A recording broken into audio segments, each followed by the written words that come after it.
আজ থেকে শুরু হয়েছে হাড়িভাঙা আম পাড়া কার্যক্রম। এ বিষয়ে আরো জানবো, সরাসরি যোগ দিচ্ছেন সহকর্মী সরকার মাসারুল মান্নান। মাজার বাগান থেকে সংগ্রহ বিক্রি কার্যক্রম শুরু হয়েছে কিনা?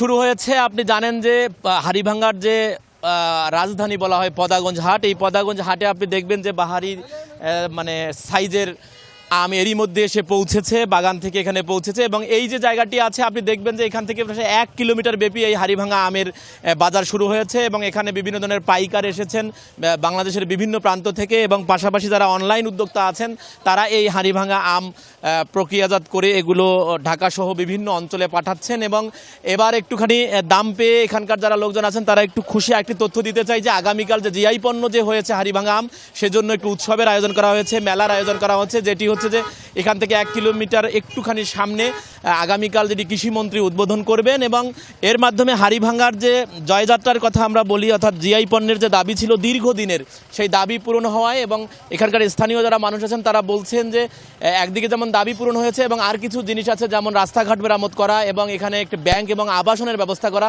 তাহলে এই হাড়িভাঙা আমটি আরও বেশি দাম পাবেন চাষিরা, সেরকম তারা বলছেন। এবং আগামীকাল কৃষিমন্ত্রীর মুখ থেকে একটি মাল্টিপারপাস একটি হাড়িভাঙা আম বিক্রির একটি বাজার প্রক্রিয়ার একটা কথা আমরা শুনেছি, যেটা ডিসি মহোদয় বলেছেন। হয়তো সেটি যদি সেই কার্যক্রম যদি শুরু হয় তাহলে হাড়িভাঙার আরও ইতিবাচক প্রভাব পড়বে। এবং স্যার, অনেক ধন্যবাদ আপনাকে।